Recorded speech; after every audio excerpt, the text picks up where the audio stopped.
All right, everybody. Good evening. Good evening. Good evening. Welcome to another edition of the Wisdom Walk with Dr. Annette Show. The Wisdom Walk with Dr. Annette Show airs every Friday night from 6:15 to 8:15. She's a licensed therapist here in Houston, Texas. She takes care of children. I don't know how to verbalize it correctly, but I know she's a therapist for children right here in Houston, Texas. And this is her show on Real Talk 100 Radio. Tonight we've got a heart wrenching story tonight, y'all. We've got a heart wrenching story about an adoption. Please tag people who've been adopted. Please tag parents who are interested in adopting. Please tag people who want to reunite with their families because that's what this show is about. Get your tissues ready, everybody. Get your tissues, everybody. This is going to be heart wrenching. And don't you laugh at me when I go to crying because it's coming. Welcome to the Wisdom Walk with Dr. Annette Show. Please tag the video and tag others to watch the video with you. Giveaways will be all over the place tonight. Dr. Annette comes with gifts. Get ready to call in when she prompts you. With no more further ado, here's Dr. Annette on the Wisdom Walk. Hey, Doc. Hey, Malcolm. Hey, how's it going? It's going well. How are you? I'm pretty good. Pretty good. I'm ready for this show, even though I don't have any tissue ready, but this shirt will do just fine. I laid you some right there. Oh, you did? I did. I'm going to utilize every last one of them, y'all. Okay, every last one of them. All right. Thank you. Thank you for coming tonight. Welcome to all our guests. All right. Well, welcome, everyone. Again, I'm Dr. Annette and the host of the Wisdom Walk. Thank you all for joining us tonight. Before we get into the show, as Malcolm said, we do have some giveaways tonight, so we want you to stick and stay. Don't you go away. I'm still running the 2-for-1 therapy sessions, and just a slight correction, I see adults and children. So if you're wanting to give someone the perfect holiday gift, give them the gift of mental health. You get 2 sessions for the price of 1, and Malcolm will be running that tonight through the ticket taper. Also, we are giving away a free 1-hour coaching session. So if you have a business plan or you just want to get your life together in some kind of way, wait for that and some other goodies. So again, stick and stay. Tonight, because this is National Adoption Month, I am trying to present shows that are geared towards adoption in some way and or bring guests on who are affiliated with the civil or family side of law.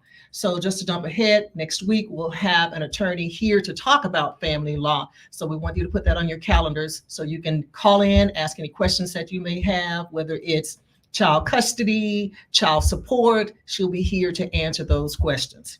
But tonight we have a special family. We have Miss Danielle Criff here. And if you've read the flyer, you know that she was a teen mom who made a decision to place her child into adoption. I have known her many, many years. Matter of fact, her mom was my 10th grade science teacher. So I'm not telling you how long ago that was. But anyway, I've known her many, many years. Thank you so much for being on the show tonight. You're welcome. And thank you for your transparency. Thank you. All right. So Danielle, tell us where you're from and where you attended high school. I'm from Houston, Texas, born and raised, and I went to several high schools. Okay. All right. But I ultimately graduated from Sam Houston High School. Okay. Oh, you went to Sam. I did. Oh, Go Tigers. Go Tigers. There it is. All right.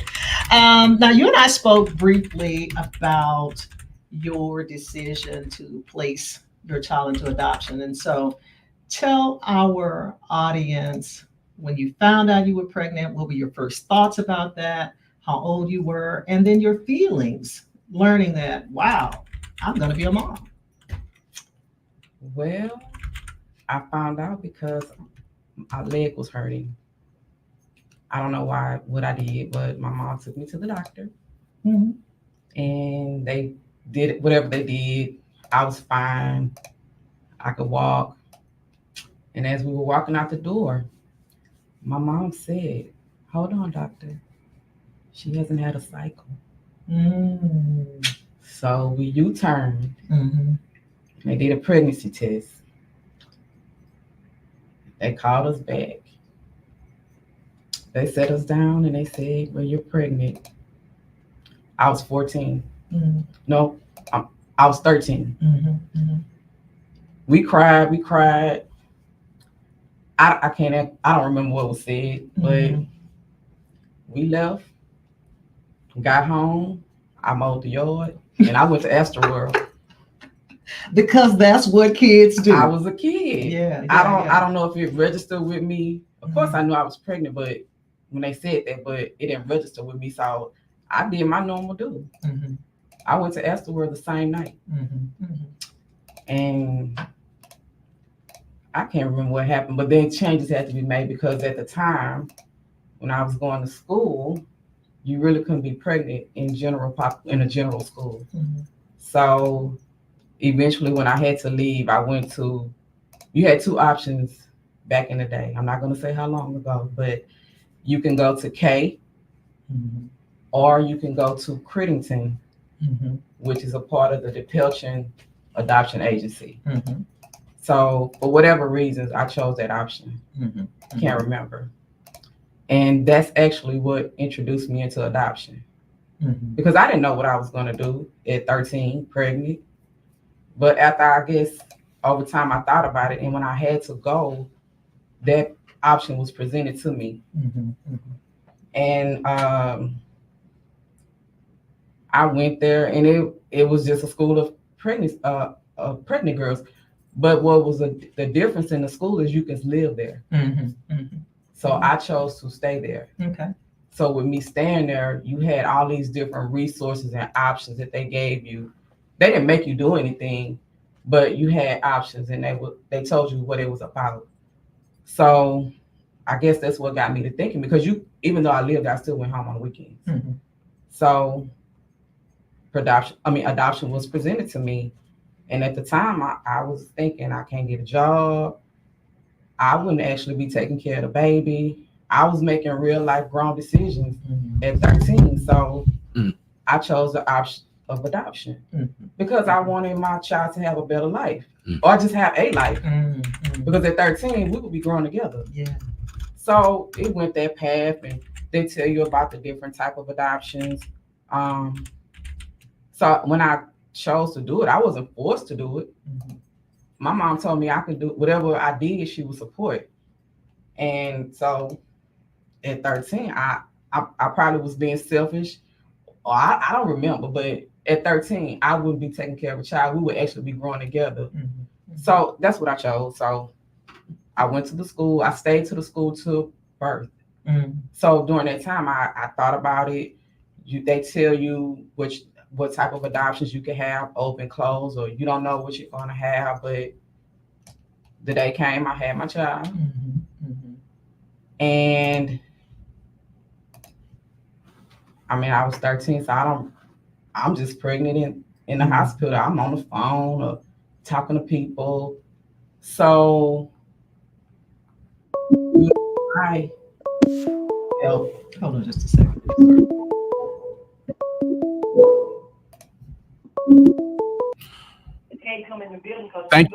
Thank you for calling the Wisdom Walk with Dr. Annette show. Who do we have the pleasure of speaking with tonight? Demetria. Demetria, do me a favor and turn down your monitor in the background, please. Oh, okay. Thank you, ma'am. It was echoing. I wasn't being rude, I promise. Oh, you fine. Doctor.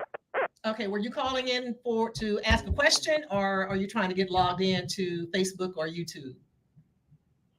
Just to log. Maybe I should do it through Facebook. I'm sorry, I didn't understand you. I said maybe I should do it through Facebook just to log in. Yes, go through Facebook. Okay, thank you. All right. Okay. So the day came, I had my child.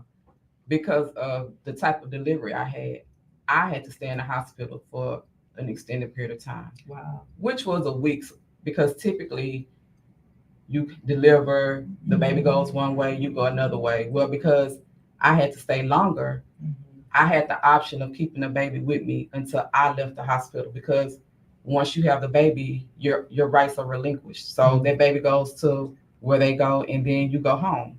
But because I had to stay a week, I got to hold her. I got to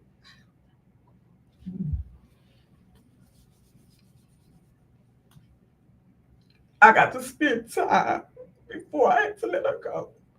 So we stayed the week. I knew that they gave you information until that was placed. So she was placed with them like 3 weeks. So we went our separate ways. Now, I know because I worked for child welfare for many years, and I'm familiar with Florence Crittenton, which is over at the Pelchin Center. So at that time, were they relinquishing prior to birth or after birth? I would like to say before, Okay. because I just briefly recall, we had to have this done, and the birth father had to do it too, and he was holding out. So I recall it being before. Okay. Because I don't, but I could, again, that was a long time ago. Yeah. And he eventually relinquished? He had to. Okay, he had to. If he refused, the adoption couldn't go. Okay. All right. What were your mother's thoughts during all of this? I'm sure she was highly upset, highly embarrassed. I mean, a lot of people were embarrassed, but I have never cared what people thought of me. But I know she was just disappointed. She probably, as I know my mother now, she probably felt like she failed me or failed herself. So she was just being a mother. She was just disappointed. All emotions, mad, everything. Okay. All right. So you talked about how, I guess, the subject of adoption came about because that's what the Pelchin does. What were the thoughts that kind of went through your mind as you thought about it? Was there ever a time when you said, no, I don't want to do this? And then I'm sure. I mean, but the bigger picture is, what am I going to do? So, I mean, like I said, I was just making the best decision that I thought I could make at the time because I was being educated while I was there. So I guess it was making more sense to me because, to be honest, it's not something that's uncommon. Right. It was a lot of us there doing it. Younger than me, older than me, adults. So it was just I was being educated. So I knew what was best at that time. Right. Okay. All right. So you had a chance to spend time with her for a week. Was there any like preparation, therapy, or anything like that they provided to prepare you for relinquishing and then subsequent adoption? Yes, they had group sessions. They had, I don't know what you would call it, but they had people that had been through the process. I don't know, like therapy like now, I don't recall. But you were being educated and you were going through different classes and you saw different things that were going on because we were right there with the Pelchin. So it was all type of counselors and stuff there. Okay. All right. You and I talked about this, and you mentioned that it was technically not really an open adoption, but an adoption where some communication was going to be afforded. And it started off like that, and then the communication ceased. So can you speak to that and what that process, how did it start, and then where did it just kind of go awry? Okay. So originally, it wasn't supposed to be a quote unquote open adoption, but it was supposed to be some form of notifications, how she's doing, maybe a picture, maybe just some type of a communication on a consistent basis. So months went by, and then, if I recall right, we received a letter. And the gist of the letter is that she didn't feel comfortable. I understood, and I was mad. Again, I was a kid. You told me you was gonna do something, and you didn't do it. So it just, on their end, it ceased. But because I wanted to, I would write letters. I would send pictures. When I had kids later, I would send their pictures. And so over the years, the pension was compiling a file. Mm-hmm. So if and when they wanted information, they had it. Mm-hmm. So it was never going to be said that I didn't reach out or just try to make her aware of what was going on. Mm-hmm. Mm-hmm. And I remember, as a post-adopt supervisor, I remember us doing things like that, where the birth family would write the letters and send them to the CPS office, and then we would catalog those or put them in a file and then pass them on. So yeah, we did that kind of thing. I think one of the biggest challenges though with that is sometimes the birth families would just move a lot, and so we couldn't keep up with them. Then you had adoptive parents who would move and we didn't know where they were. So I want to just speak to this briefly. I know some adoptive parents who have decided that they're not going to tell their children that they are adopted. And I struggle with that. Now, to each his own. I will say that, folks, to each his own. But I struggle with it because at some point in time, that child or those children are going to learn that they are adopted. Jose Grignon's wife, she and I were speaking at an event, and she was adopted. And she talked about how her father was one of the Temptations. Mm-hmm. And because her mother was white, she couldn't go around during that time with a black baby. Right. And so her mother delivered her in a veterinarian's office. The vet delivered her and gave her to his assistant who was black. And that woman raised that little girl as her own. But according to Miss Grignon, she said that she always knew she didn't look like them. Got the best care, didn't look like them. She knew something. And somebody, people, when they get angry, they say things, and somebody in the family told her that was not, those aren't your people.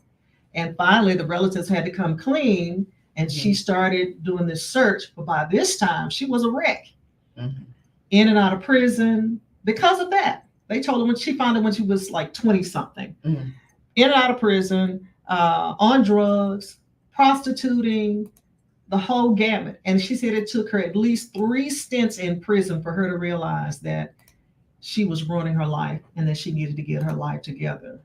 So, and I'll speak more about that with Monique, but the identity piece. And I said this last week, most of the kids I see, there's still this big question mark. Who am I? My name was so-and-so at birth, but now it's something else. And I don't even know who that person is. So, Doctor. Yes. Real quick. Yeah. Question from Miss Linda Amasai on YouTube. She's viewing. I missed the question, so I'm going to ask it now. I apologize to her.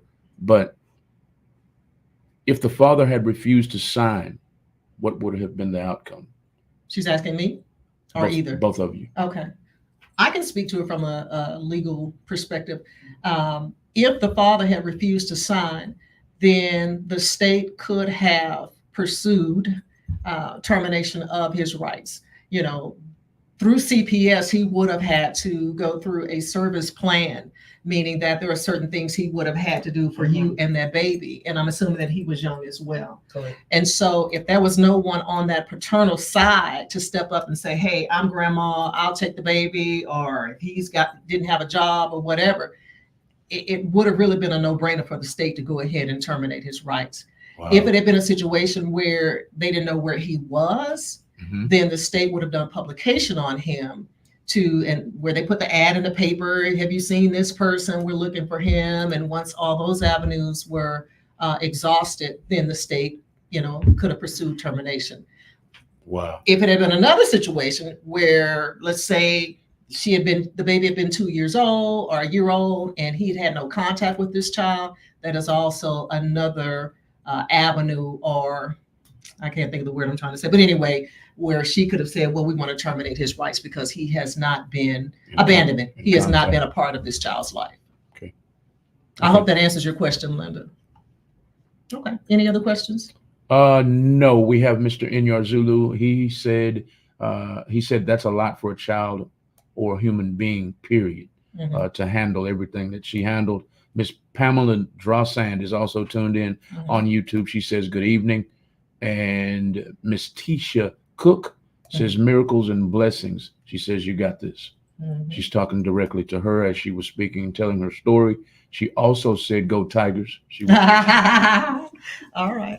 Last but not least, Linda also said, hello, Dr. Annette and Malcolm. D. Rochelle is here, your girl.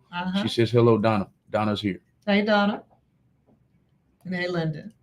All right. So what do you think about open adoptions? Do you think that that's something that everyone should pursue or consider? No, because everybody's story is different. I personally, I believe if I was older, probably would have been okay with it. But there's some people that they cut ties and they don't want to be involved or want to be found. So, I mean, I think it's just a personal choice if you want to stay in the life or not, or be in communications or not. I don't think it should be. Do you think children need to know if they're adopted? Absolutely. Absolutely. I'm not saying that every child, every adoption should be open so they can seek out to be with their family, but every child, every person should know their life story or how they got here. So if you don't tell the child, any number of things could happen. They can find out and be mad. They can need them for health reasons. It's just a many reasons. I think the child should know. Okay. All right. I'm going to share a personal story. I shared this on Saturday at the transracial adoption event that we had. When you just said for medical reasons, et cetera, which is so true. So the man that we thought was our grandfather for many years wasn't. And so, but I always knew we don't look like him, but we went along with it, right? That's what we were told. That's what you're supposed to do. Yeah, that's what we're supposed to do. And come to find out that my father's father is a biracial guy. But we didn't know him because my dad kept that side, closed and all of that stuff. But long story short, when he passed away, I asked my cousins who live in East Texas, who still live there, and I said, hey, did you all know that this person is said to be my dad's dad? And they were like, yeah, we know. He didn't tell you all? I'm like, no, he didn't. And so I was really saddened by that. And I was saddened by it because we missed growing up and knowing a slew of first cousins. He had 9 siblings, I think, on that side. And the way that it got started is he and I were at a funeral and a lady walked up to me and she said, I'm your Aunt Christine. And everybody in the country says they're related to you. So I'm thinking, oh, okay. But my dad's facial expression said something different. And so I knew that there was something to that. And on the way back to Houston, I asked him and he was like, well, they say, whenever people say they say, some truth to it, right? And long story short, by the time I got a chance to meet someone else on that side, my dad had passed. And so when I told my uncle, I had those cousins connect me with the last remaining sibling, my dad's sibling, and went to East Texas, and there he was standing in his driveway. And from a distance, when I saw his face, I knew. I said, oh yeah, without a doubt, without a doubt. And he died like 2 years after that. So all of the siblings on that side are gone. So I said that to say this, that my sister who died last year, August, we still don't know where she died from. And so a cousin on that side said that lupus runs in the family and that I think 3 or 4 people have already passed. And so we suspect that she probably had lupus, but we don't know. And she said it's a very rare form of lupus. So if, because of no other reason other than that, I think that it warrants having those discussions and letting kids know that, yeah, you were adopted, but it doesn't mean we love you any less. We chose you because, and I think sometimes parents are afraid to have those discussions because they feel like if they do, that their child is not going to love them anymore. And I've seen that. I've seen parents who withdrawn from their kids because, oh, now you want to know something about that side of the family after I've done X, Y, and Z for you. That is so selfish. And again, it leaves the kids with all of these questions about who I am, and many of them are afraid to even search for the birth family. All right, so Malcolm, I know that, and I'm bringing you in this because you were adopted as well, and you shared your story last week. Yes, ma'am. And you said you didn't know mother or father, right? No, ma'am. There's a family joke. I kind of favor my dad. My hair started receding and things like that, like his, and there's a family joke. He's really your dad. He just, whatever the backstory was, it was a joke. But he told me around 7 or 8 that I was actually adopted, and whatever the thing was back then in the 60s, where you couldn't have a child out of wedlock without being ridiculed by the community. It had something to do with that. Yeah. But yes, to answer your question, I was adopted. I don't know any of my family whatsoever. So I, at some point, whenever life isn't crazy, I do plan to track them down. Okay. All right. So during that time or after placement, how did you cope? What were your thoughts? I mean, did you ever have those moments where you cried, or was it just kind of status quo? All over the place. Because I would think, is it her? Is it her? I wonder where they lived. Is she in Houston? Is she in my neighborhood? And then, I mean, I was a kid, so I was still doing what kids do. And certain songs at the time would make me cry. And the one that I can recall is Thanks for My Child. But I mean, I was just really doing what kids do. So I was all over the place with my emotions because I didn't really know how my emotions should be. Okay. Any ridicule from friends or, hey, D, you know how kids are? Everybody. Yeah. Family that didn't even deal with me before this. I mean, what you gonna do? Are you gonna finish school? You fast? And I mean, but just one person in particular, the father that I only met twice. The first time I was a kid. The second time I was an adult, and I had to cuss him out, and I never talked to him again. Called me as a kid. Mind you, I don't even know what you look like, and said, I'll take the baby. And at 13, I said, well, you ain't raised me, so what you gonna do with this baby? So, and then he sent his mama. I don't know why she came. You didn't come for me, but she was asked to leave because my mom is respectful. She did not. But I mean, everybody, my family, like, you got pregnant. You should raise the baby. And why are you doing this? And I mean, people weren't educated. And luckily, I was educated at a young age about that. But I mean, society ridiculed. I mean, because I was a kid doing kid things with a belly. Because literally, I did everything that I did before while I was pregnant. So I was made to go to church.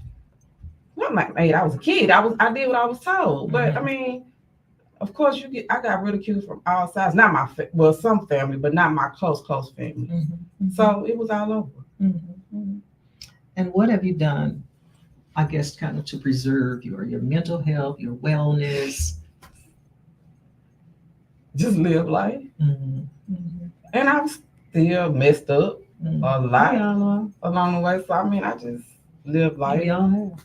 Therapy here and there, but I really wasn't receptive to it. So I would literally go to sleep. But I mean, I just live life. And sometimes it brings you down. Sometimes it brings you up. It's just life. So what message do you have for anyone who is going through what you went through, maybe young, pregnant? And let me just throw this in, because we have some young girls who think that this is a badge of honor. Oh, I got a baby for him, or I got a baby for him, that kind of thing. This is real world. Yeah, no, it's not a badge of honor, especially a kid. And if you gotta brag about you got a baby from me, you don't need it. But if you're young, we mess up. You should do the right thing, but maybe you don't know what the right thing is. But explore your options. Don't let anybody make you do anything. You're not less of a person because you messed up, or did you mess up? Who knows? But do what's best for you and your child. Because until you make a decision to do whatever you're going to do, it's still your child. So, and you can get past it. Yeah, I was 13 when I got pregnant and had kids shortly after and shortly after, but I still made it over. So it's something that's possible and you can get through it. And luckily, at the end of my story, she's here with us every day. So just explore your options. There's all kinds of options that you could take. Okay. All right. Well, we're going to take a break and we're going to bring up your daughter, Dominique, who, guys, I have to tell you, is really, I guess, responsible for this reunion. So she's going to tell her story. And so, but when we do that, I think we'll do a giveaway, Mr. Malcolm. Before we go to commercial break? Yep. Okay. So what we have are 2 donated by the Wine Stop, 2 wine bottle stoppers. Again, donated by the Wine Stops. To the next caller, they are yours. There you have it, y'all. Y'all call in. The first caller wins Wine Stops. Y'all call in at 832-560-2885 to win now. Before we go to commercial, if you happen to call after commercial, They that's call fine. after. That's fine too. Y'all call in and win. I told y'all she came in like Santa Claus tonight with plenty of gifts. She'll be giving away prizes all night long. She's got prizes, all kinds of giveaways for her therapy services, all kinds of giveaways for linen, and she's even got is this a gift bag? Wisdom Walk. They have to put it back on the screen now. Wisdom Walk yoga bag. Okay, Wisdom Walk yoga bag. Give us a call, y'all. We're going to a quick commercial break. We'll be right back on the Wisdom Walk with Dr. Annette show in just a few minutes. I'm going to put the flyer up as we go to a commercial break so you'll know exactly what's going on. This is the mother, Miss Danielle Criff, that we've been with the first approximately 30 minutes or so of the show. This is her speaking right now. We'll come back with her daughter. She had a child at 14 years of age, and they've been reunited. I'm not sure when they were reunited. Can you? They'll have to wait. They'll have to wait. Yeah. They'll have to wait on that topic. That topic will be covered soon. But we're going to a quick commercial break. We'll be right back on the Wisdom Walk with Dr. Annette show on Real Talk 100 Radio.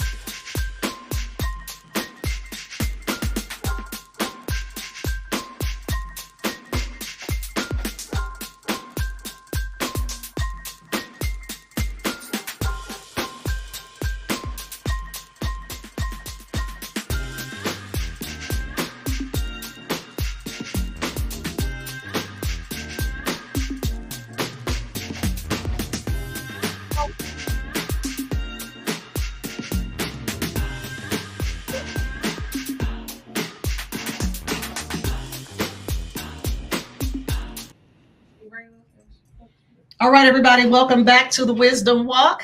If you were just tuning in, you missed Miss Danielle Cribb talking about her adoption placement journey, but I'll bring it back at the end. And you can always go back and look at this on YouTube or Facebook. It's recorded every week. So share, and thank you for being with us tonight. So now we have Miss Dominique, who is Danielle's third child. Second? Middle child. Middle child. She's the middle child. Okay. All right. And she is going to talk to us about how this reunion between herself and her sister, who was placed into adoption, occurred. So welcome, welcome, welcome. Hello, how you doing? I'm doing well. Thank you for being on the show. All right. So tell me about when you first learned that you had a sister. I was like young. My grandmother got these family reunion shirts that has the list of all the kids, grandkids, like my mama kids and stuff, and it had 3 names, and I only knew 2 of us, and it was just me and my brother, but it had Shantae, Renee, and Cooper, and I used to be like, man, who's that? I ain't never seen another child before, so like as I got older, it was pictures all over the house, like of her like in this green dress. I don't know if it was like a homecoming 8th grade or something, but she was in this dress. And I back in the day, you got pictures on the wall. They got stuff written on the back, and it said, I think it said either her name now or her name then. And I was like, I'm gonna just ask. I probably like in middle school. I said, I'm gonna just ask because I already know. I just need confirmation. I just asked her, and she was like, yeah. Okay, what did you ask her? I was like, who's this girl in this picture? Mm-hmm.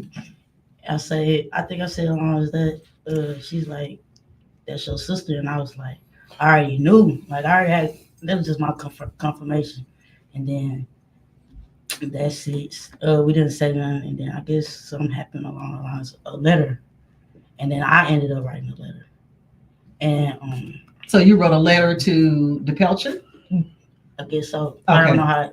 I just wrote the letter, and then that's when I wrote a letter. I think she wrote back, and then I wrote again with my email. I don't think my mom told me that they supposed to block out the email, but they didn't block out the email.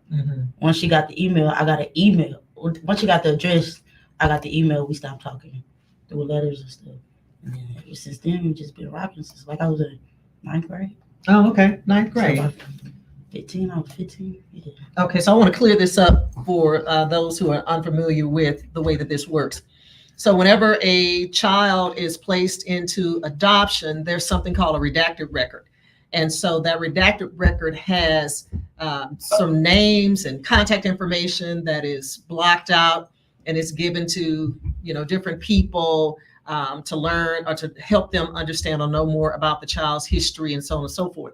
So when her sister was placed into adoption, the letter writing occurred. And so I want to make sure I'm correct. So when you sent the letter, you had your email address in the letter. Yes, ma'am. And then your sister emailed you. Oh, okay. All right. So now we're straight, guys. All right. So when you got that email from her, what were you thinking? I was happy, but we was also being very secretive. Like my mama didn't know them for a long time. Then I finally told her. But we was just talking like we didn't even skip a beat. Like we grew up together. She been there for me all the time. Like from high. But it ain't never been no issue. At least with me. But we've been good. So did she have like questions? Tell me about you. What do you do? Did she ask you about Danielle? Nah, it really wasn't all that. It was like, if it was, I really just don't remember the specific details. But it was like me calling my big sister type stuff. Like that. I talked to her about relationships, all types of stuff. Like, I told her first on a lot of things that I didn't tell my mom. So it was like that. And she had good advice for you. Yeah, that's my dog. All right. I want to go back just a minute though. When your mom verified, confirmed that you did have a sister, what thoughts ran through your mind at that point? I already knew I had a sister. I was like, well, I got a big sister. Wonder how old she is, like type stuff. Like, but I was excited. I wasn't disappointed that she kept it from me or nothing. But I was excited. Did you ever ask why? Nah, I just know because she had her at a young age. That's it. And she wanted to give her a better life. into her perspective that she was giving her a better life. That's it. Okay. All right. So your mom mentioned when she and I were talking that you all were not supposed to have contact, but that happened anyway. And I remember your mom saying that the agency asked her to ask you all to. She never asked me. We still, like, even if she did, we was already talking through email. So you really can't stop us from talking through email unless you just cancel our emails. If they did ask, she didn't tell me. And I'm pretty sure she would have told me to stop talking to her anyway. It's my sister. Okay, all right. What's your relationship like now? We good. Like, I call her for everything. Everything, like everything. That's my dog. All right. So I know there was some sneaky business going on because you all planned to go to her homecoming game. Yeah. Wait, hold on. They planned this thing, folks. Like, so we made contact through email. Now we're gonna go to our sisters. I'm not calling her name yet. The homecoming game. Yeah. And so y'all rolled up in there like the posse. Yeah, it was all of us, me, my brother, my mom. Okay, you, your brother, and your mom. And so you all went to the homecoming game. And what transpired? She, I don't think she won that day. You did? I don't think she won that day, but it was just there for the support. I was happy. I wanted to see her. Like, we had been talking through emails and all that, so I was just so happy and nervous at the same time. Right. And so you all went out to dinner after that. And... Yeah, we went to it was me, my mom, and then her cousin. Her cousin came, and we just all chilling, talking, catching up, getting to know each other. And then we went to her graduation. That by the time she 18, she considered grown. We was there at the graduation and everything. Okay. Good doctor, real quick. Yes. Sheena Johnson says, I remember I was there. She says, I was there. We have several other comments coming in. Okay. I remember I was there. She was homecoming queen or something. Is that correct? Homecoming queen? Homecoming queen. She was a runner-up. Runner-up. Okay. Okay. We have Miss Janice Johnson Senegal. All right, Janice. So good you took the first step. I think she's talking directly to you. Miss Rose Collins says, I totally understand. I've been in the exact situation. She was talking when you were talking about, going behind and sneaking on the emails and things. Sheena Johnson says, Sheena Johnson is watching. Hey, family. The Brooks family is watching as also. They send love. And I've already shown the other two comments that came in late. KB Thomas was talking to the mother, and she says, I love and appreciate who you are. We've been friends for a while, and I just truly respect you so much for sharing this journey. Thelma Coleman says, hey, D. Coop, I need to know about who this D. Coop is. Who is that? That's Bob. I know who Danielle is. Hey, D. Coop, I love you, and so brave of you with a heart behind it. That's all. Thank y'all for tuning in. Y'all share the video and share the video and share the video. I can't say that enough. Tag other people to watch with you. Back to the show. All right. So one more question before we break. What message do you have for anyone who is searching for a sibling or a parent? Go on Facebook. You can find everybody on Facebook nowadays. Just ask questions. Don't hurt. I mean, they can either answer it, don't answer it, or get mad about it, but ask. If you see the sign or you see little hints of stuff, ask questions. Mom told me closed mouths don't get fed. You want to know something, ask. That's the best I can do. Okay. And you did it. You did it. All right. So, Malcolm, we are going to take another break. And we're going to bring up the gift, Monique, the child who was adopted, and hear from her. All right, good doctor. This is the good doctor talking to me, y'all. And this is, if you just wandered in on this show, this is the Wisdom Walk with Dr. Annette show, live on Real Talk 100 Radio. Please tune in every Friday night from 6:15 to 8:15. Tune in. This is the flyer. I'll put it on the screen for a few minutes. We'll be right back. We'll be right back on the Wisdom Walk with Dr. Annette show in just a few minutes.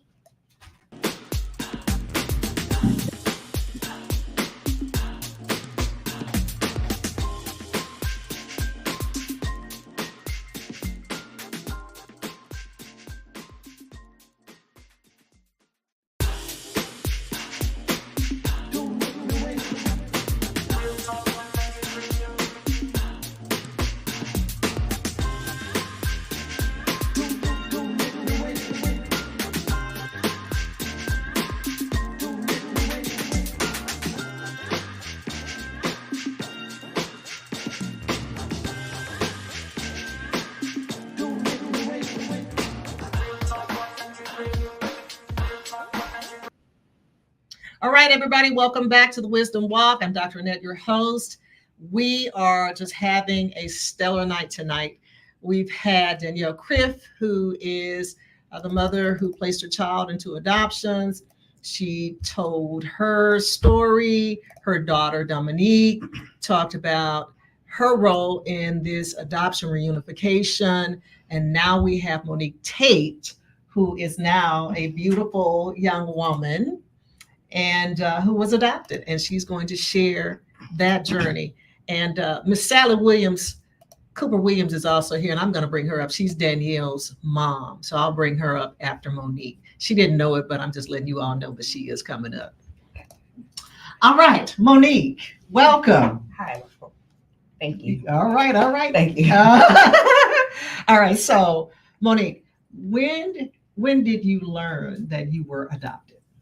I found out when I was in second grade. Okay, all right, and how did you find out?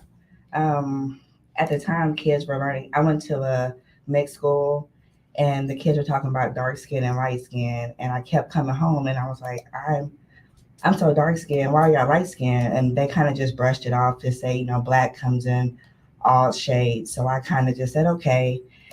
And then I went back again because I was like, well, my grandmother was Creole, so just very, very light. My parents were light, and I was like, why am I so dark? And my hair is not as smooth. I'm getting a perm early, so I was like, something's not adding up. But I didn't think twice. I kind of just let my parents keep telling me okay.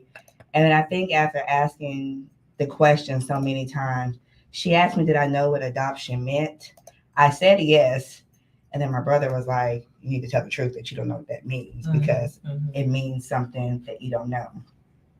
And that's what my mom told me, that I was adopted. And that explained why the color is different. And at that moment, and I'm going to ask you this, and this was some part of that just made me think about it.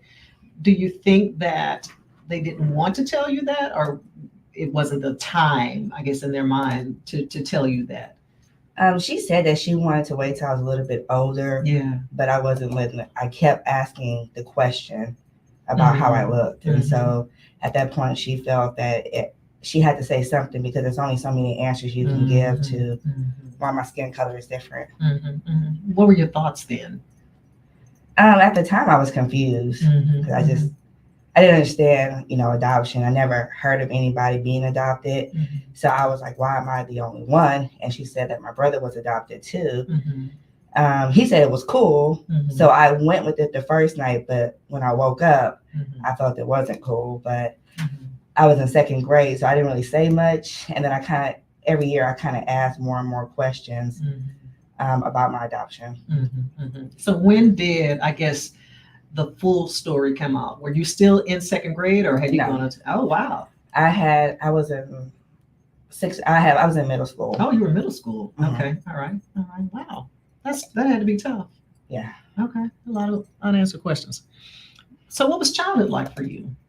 I had a good childhood. When I found out I was adopted, my curiosity kind of kicked a little bit, because when I walk around, I'll be like, well, is my other family out here, or am I gonna see them somewhere? So every now and then I would think about that, but I wouldn't, let it consume me as much. But it did take over when I got in middle school. But my childhood was great. My parents, my mom did get divorced when I was early on. She got remarried, and they were great parents. Okay, all right. So Dominique spoke to how you all connected. When you saw that email address in that letter, what did you think? I went and turned the alarm off so I could walk around the house. I need to get to the computer on the other side. And I knew if I opened it, I need to get to that computer with no sound, no door opening. I needed it be silent. And I went to the computer and I emailed her because most of the letters that I was reading had blacked out spots. I guess my mom said was to stop any location or anything that would give me a hint to where they were.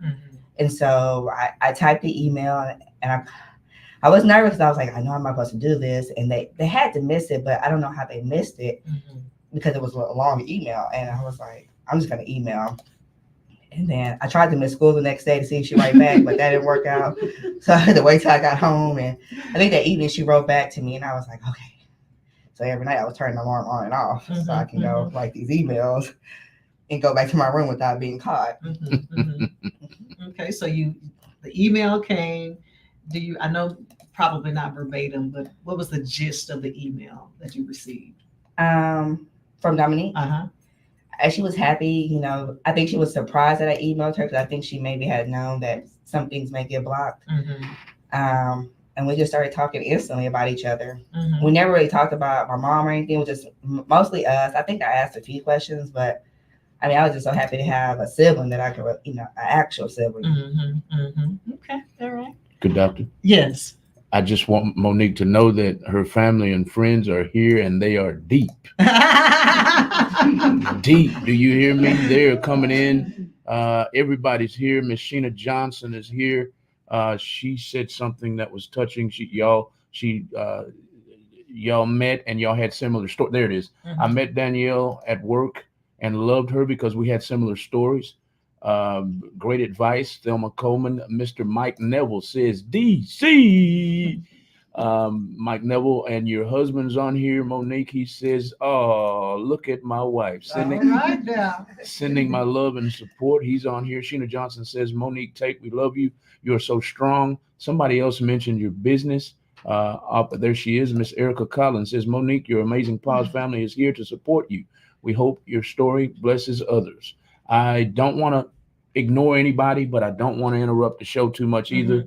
I'll get back to you guys as soon as I can with the comments. Keep them coming. Keep sharing the video for Monique and the good doctor and Mother Danielle and Dominique.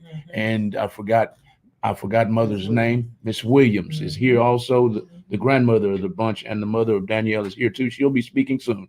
But welcome to the Wisdom Walk with Dr. Annette show. Back to the show and Monique. All right. So, and you have to tell us about your business later, okay? Don't let me forget because I will. All right. So, you all made contact, and they came to your homecoming game. You all went out, and when you and I talked or spoke on the phone, you said your mom didn't know that. No, she didn't. Okay, but your dad knew. He knew. I had told him because I was so on edge. I was jittery the day of homecoming. He's like, "Are you okay?" And I just kind of broke down and told him what I did. He said, oh my gosh. Monique. I was like, I did this, but don't be mad. He was like, this is your story. This is, your life. And so they were both there. And when I was walking down the football field, I could see everybody. I was like, oh, just don't need them to cross paths. But I didn't know what was going to happen. I didn't know if my mom would be mad, or I knew she always told me I had to wait till I was 18. That was kind of her thing. I had to wait till I was 18, but I was close to 18. So at that point, I thought I was 18. So I just took the leap of doing it. All right. Okay. All right. Was there a time, I want to make sure I phrased this correctly. Was there a time where the communication stopped, or once you connected with Dominique, it just continued? It continued. Okay. All right. What about from, let's say, second grade to sixth grade? Were there any letters? I was always told that they kind of they didn't sugarcoat. They just kind of made vague responses when I asked about my adoption, or, well, who's my dad, or who's my mom? And my mom kind of explained that I went through an agency, but I'm like, you have to know more. You can't, just be that, black and white. You have a baby, you give up for adoption. And so I kept asking because about sixth grade, I was like, well, I really want to know where I'm from. And nobody could give me an answer. So I was like, this can't be the end of it. And so I kept asking. She kept telling me no. I started having a few problems, and I was like, well, if you tell me where I'm from, I think I'll be okay. She still wouldn't do it. And so I would go to my dad. Now, my dad at that time was my stepdad. So he wasn't there for my adoption. And so I told him, I went to him one day and I said, can you please talk to my mom? Because I really want to know where I'm from, but she's not giving me any answers. So can you please help me, do this? And so for my birthday, she gave me a box. And the box had pictures and everything. And I was just like in awe. And I was like, I thought I was going to be happy, but I got mad at her because I felt like I've been asking you all these questions. Oh man, I don't want to cry. Girl, please.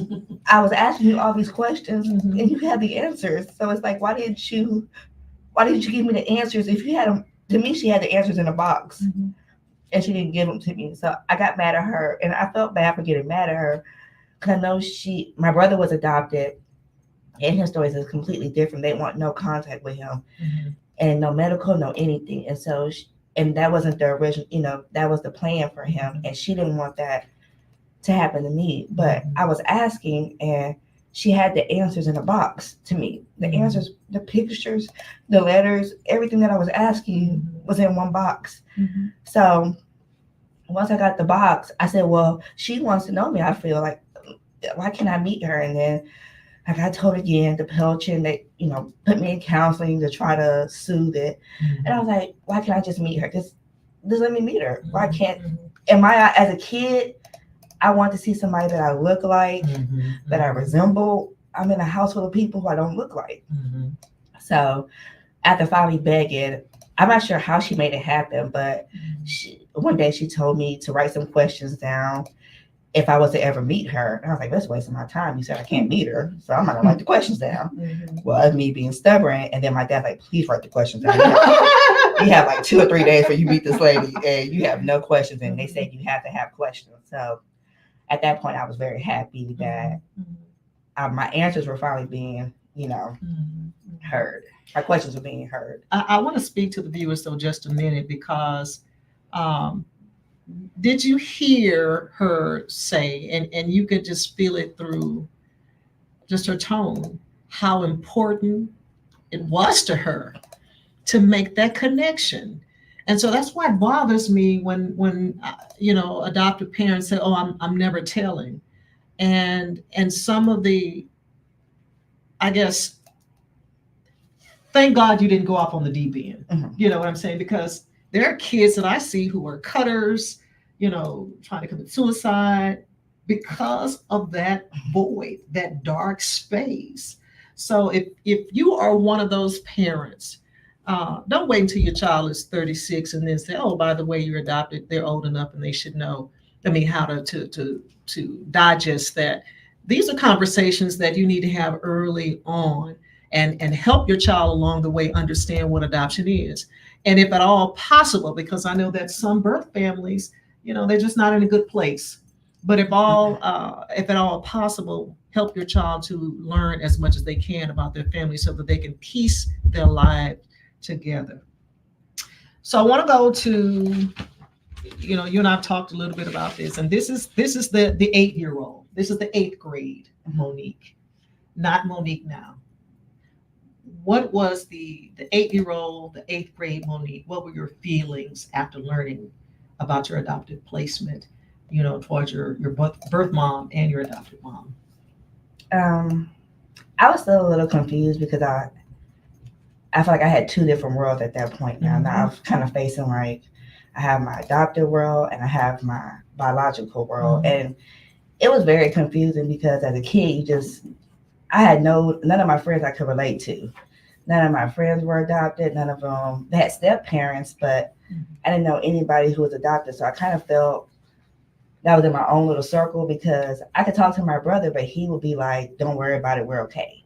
That was his always attitude about it. Don't worry about it, we'll be okay. And I'm like, but it can't be okay. And he would try to talk me from just not being upset about it.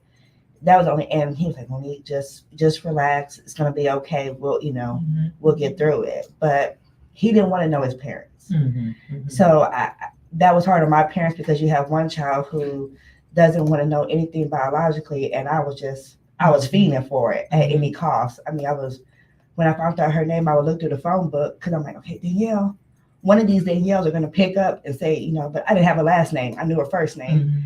I didn't know what her last name was, so I had to. That's all I could go by was Danielle.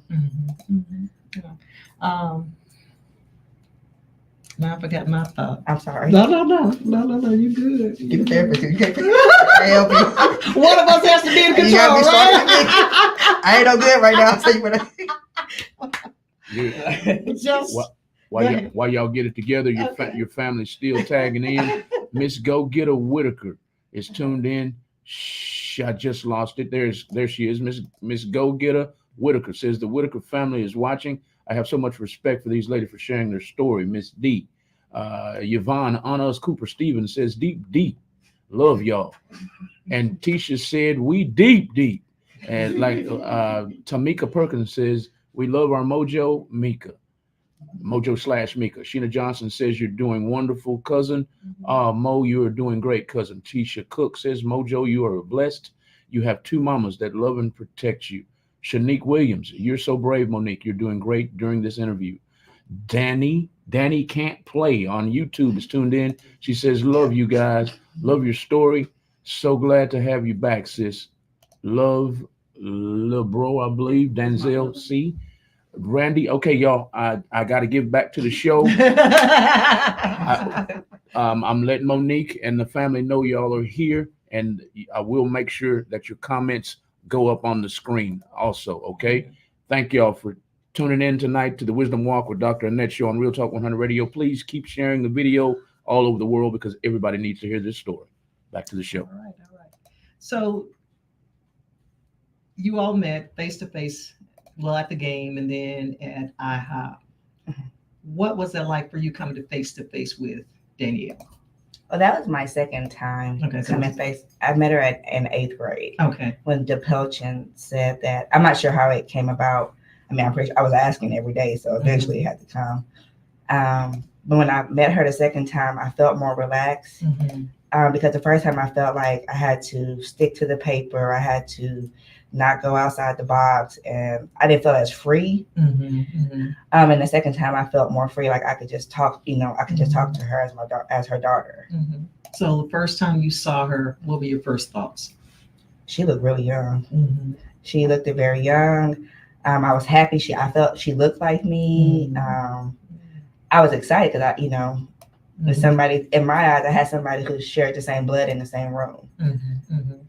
Did you at any time feel like if you advanced in this relationship, if you reached out, that you were going to be rejected?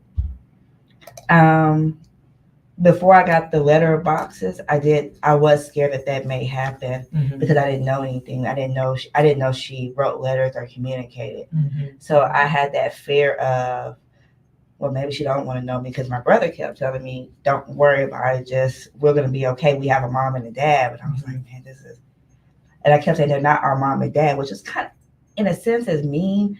And I wasn't coming from a hurtful place, but I was just trying to explain to him that, we also have another mom and dad too somewhere. So why can't we just find them? Because they're somewhere.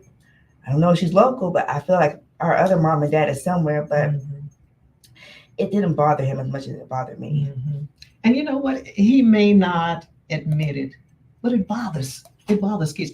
He was just suppressing that. I'm just going to put that on the back burner. That's his way, his defense mechanism. I have not met a child yet, especially a child who has been in foster care or adopted, who does not want to know more about their family. And me, as a birth child, I wanted to know more about my DNA. So I did the ancestry test and come to, found out what my heritage is. My grandmother had always said, our people came from West Africa. And sure enough, she was right. Nigerian, Ghana, that whole area. And so there's something about that. So I'm glad you were persistent. Yeah. So the first meeting, you had your list of questions. Talk about that. I just wanted to know about her. I think at that time I had just found out that I had siblings. Mm-hmm. I didn't know their ages, and so at that meeting I did find out their ages. So I didn't realize that they were close in age to me. Mm-hmm. So that made me a little nervous. Because as a kid, you kind of just wonder, like, well, I thought they were going to be adopted too, and they weren't. And so I was like, well, I kind of was like, okay. Mm-hmm. And I didn't want to ask her, deep down personal questions like, what was the different scenario with me versus them? Mm-hmm. I knew there had to be a valid reason, so I didn't ask. Okay. But that's still a valid question. It's still something that you want to know. And again, just dealing with parents in similar situations who have a child, place a child into adoption, and then they have a couple more children. They're still, why me? Mm-hmm. Why me? And how did you work through that? I just, I knew it had to be a valid reason. Yeah. So I just kind of left it at that. All right. So how did Danielle respond to your questions? She was very honest about everything, and all of her answers were caring. So, they were all loving answers. They were all, she did it from a place of genius. She wanted the best for me. Mm-hmm. And at the time, in 8th grade, I'm like, well, I could have just stayed with you. And part of me thought I could go live with her for a little bit. And my mom's like, see, I told you when you come in here, stick to these questions, try to move. That was just me. But, all of her answers were, genuine. She, said that, she did what was best. And then again, in my mind, she was the same age as I was sitting there. I was 13, 14. So I couldn't even imagine, being pregnant and have to make a decision in that, caliber. Mm-hmm. Okay. All right. I know this was not part of the questions, but what was the conversation like with your brother when you learned, hey, I found her, we met, and what was that conversation like? He said, you finally won. Oh. He said, he's like, he knew I wasn't letting go. And he's like, do you feel better? And I said, I do feel better. And he's like, do you want to know more? I was like, yeah. He's like, see, that's the thing. You want to know more and more. And, we're adopted now. So he was happy for me. He just knew I wasn't going to, I wasn't trying to stop there. I was trying to, itch on, like, okay, can I go visit her? At that point, once I knew how she looked, I was trying to record a license plate. I was trying to get anything. Like, I could find a way. I was like, and I kind of was like, is there any way we can still talk? And it was like, Monique, this is just to, you've been asking for this. And so I was like, okay. Okay. And so after that encounter, then again, you saw her at My senior year. Your senior year of high school. So we're talking a 4-year stint there. The beginning of my senior year is when I saw her again. Okay. All right. And so did the letter writing continue, or did you have any other contact with her, or just? I think because she gave me a good birthday gift on you. Remember that, Coach? Sorry, I'm right on you. She gave me a birthday gift and had a letter in there, and then I think there was a few letters, my mom would let me write back, but it was always like, make sure you don't give a location, it was always so many rules. And to me, I'm like, why do I have to have rules to write my mom? That annoyed me a lot. I'm like, all these rules, because I would like talk about my drill team, but they said the drill team, if you said the colors, then they could link back to what school you went to, or if you say what day your game was. And there was a lot of restrictions that to me, if I'm writing my mom, why do I have to write a restriction? But I was adopted, so I had to follow the Pelton's rules if I wanted my letter to get to her. Okay, all right. Was it hard for you to convey your thoughts and feelings to Danielle and your adopted mom? A little. Why? Because I didn't want to hurt anybody's feelings on either side. I didn't want my adopted parents to be upset with me, but I didn't want my mom to be upset with me. So I didn't want anybody to be upset for how I felt. So it was kind of hard to, again, I kind of just kept that to myself because it was like, I don't want to upset anybody. I don't want anybody to be mad at me. I don't want them to feel bad for decisions that they've made too. Okay, all right. are there still questions that you have? I've asked all of them. I don't have any more. Okay, all right. And how would you describe your relationship with your maternal family? It's great. It's some I couldn't imagine that it would be this much. It's great because I went from not knowing anybody, so I didn't know grandparents. I didn't have anybody that I looked like. That was my biggest thing. I didn't look like anybody.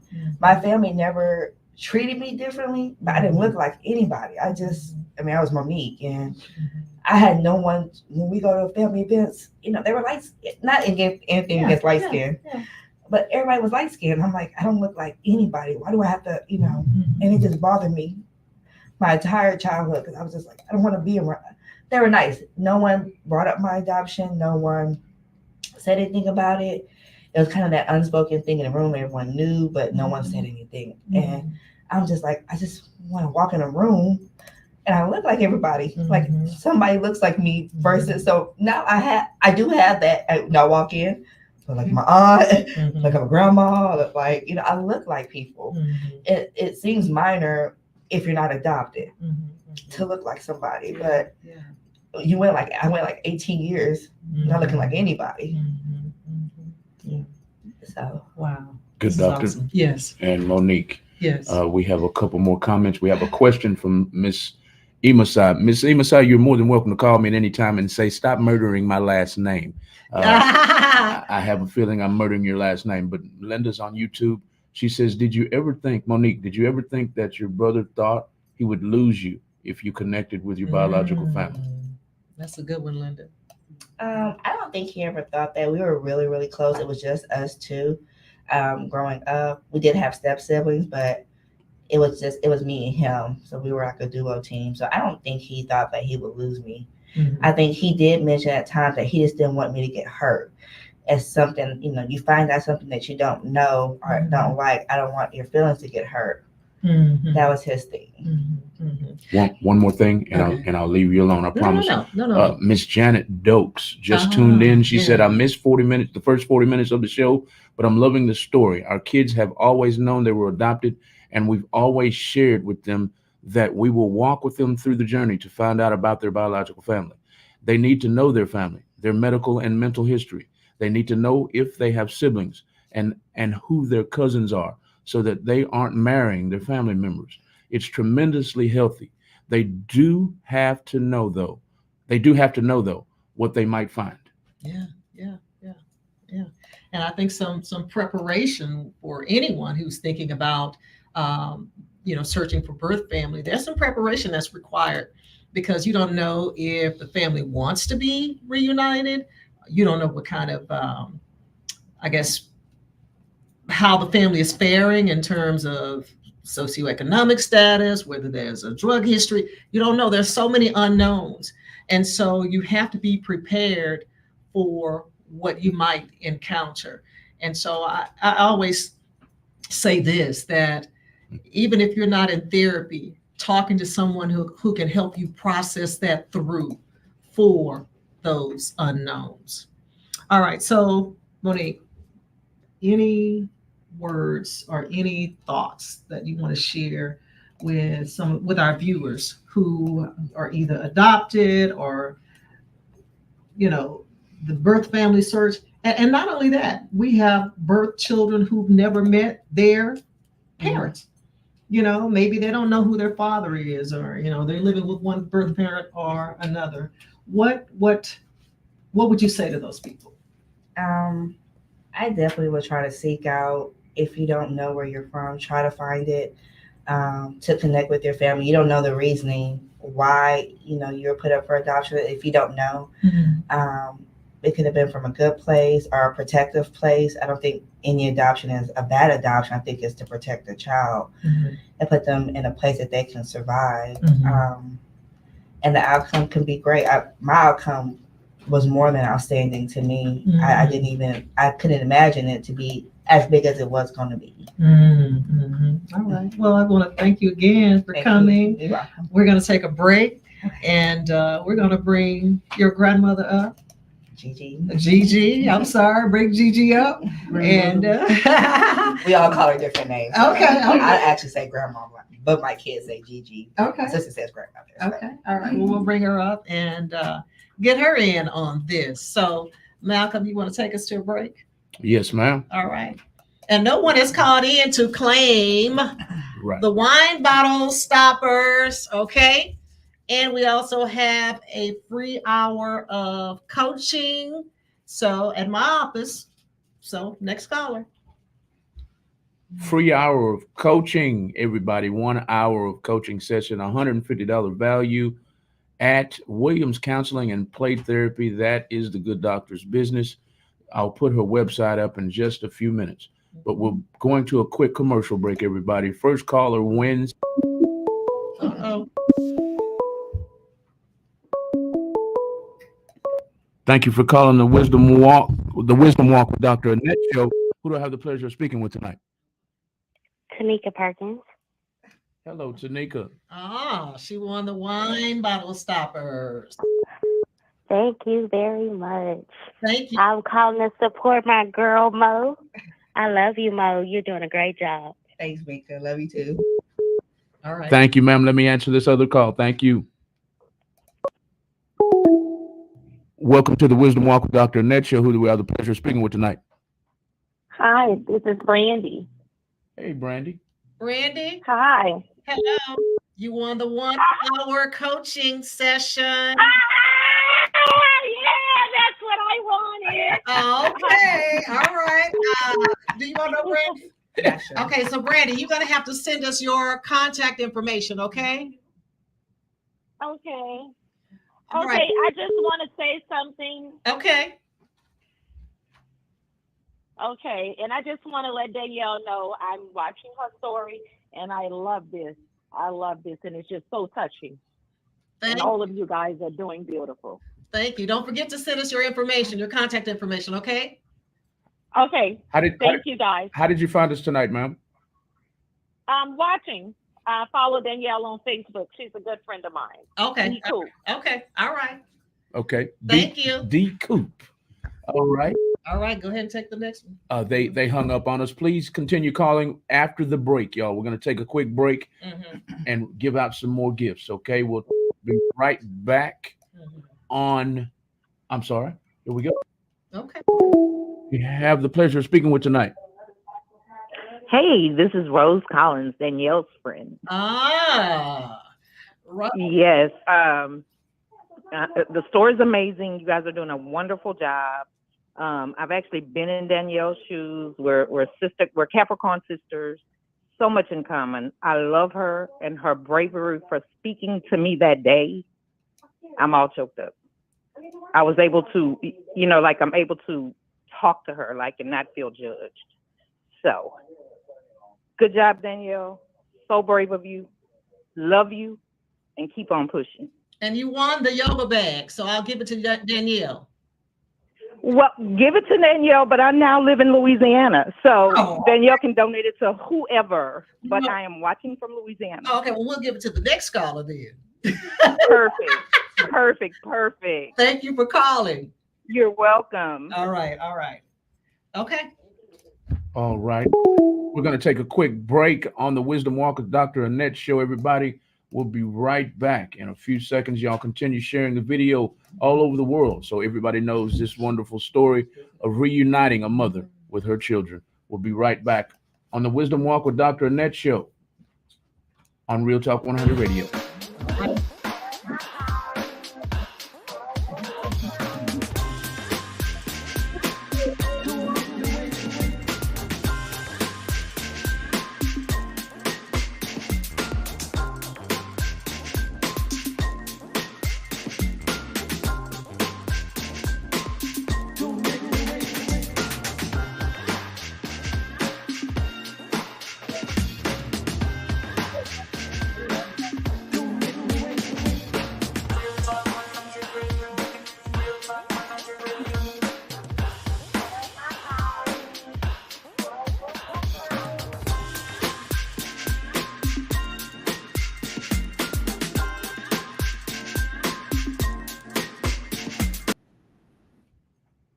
All right, everybody, welcome back to the Wisdom Walk. I'm Dr. Annette, your host. Thank you for joining us tonight. If you are just tuning in, you have missed a fabulous story about an adoptive placement and reunification. But don't worry, you can always look at this video on YouTube.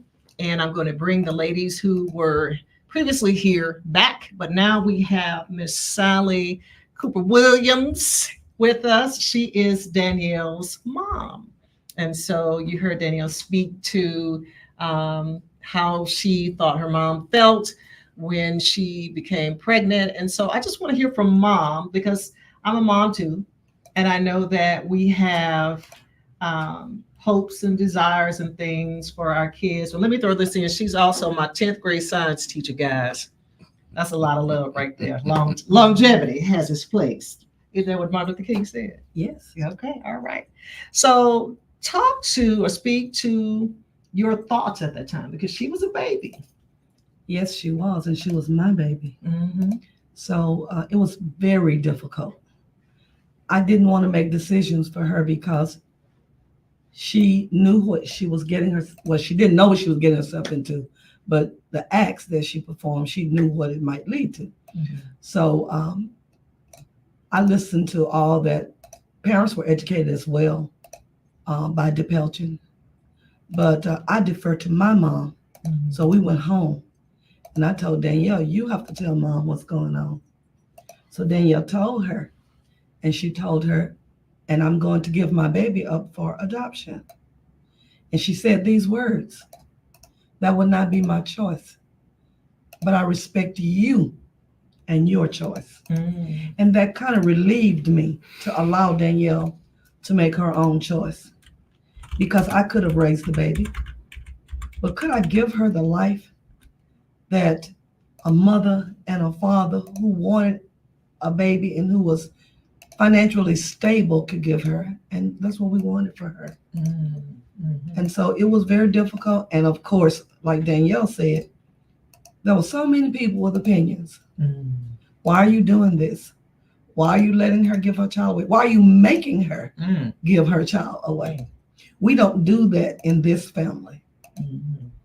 So it was hard, but I finally decided that whatever she wanted to do, I would support her.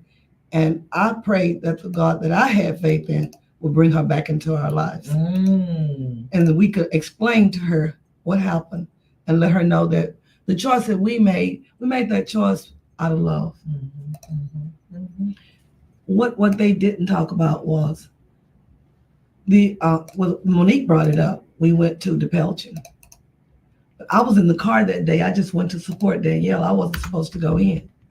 But in the conversation, Monique found that I was in the car, and she wanted to meet her grandmother. They had to go out and get her. Mm-hmm. Mm-hmm. So they did. They allowed me to come in, and we just bonded. Mm-hmm. She said, "Oh, grandmother, I'm just like you. Mm-hmm. We talk a lot. Mm-hmm. We have opinions alike, and we do. Our emotions are so similar. We the crybabies of the family, but we are. It's how grateful we are."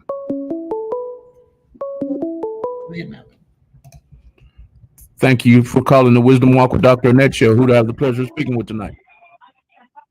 My name is Roz. I think I missed a podcast that I was supposed to be on. Well, I wanted to listen to rather. It's about adoption. Yes, ma'am. You're listening to the right show. If you would hang up and go to Real Talk 100 Radio on YouTube or Facebook, you can watch live, ma'am. Okay. Real Talk. What is it again? Real Talk 100 Radio. Real Talk. Okay. 100 Radio on Facebook or YouTube. Dr. Annette. Okay. Dr. Annette Williams is listening to you now. What's your name? Perfect. What's your name, ma'am? It's Roz. R-O-Z as in zebra. Last name Syas. S-Y-A-S. Thank you, ma'am. We'll be looking forward for you to tune in. Okay. Okay. Thank you. Bye-bye. Bye-bye. Okay. All right. All right. So everybody has an opinion. So after the placement occurred, what were your thoughts about your child and her emotional and mental well-being? I was worried about her because I thought, what have I let her do?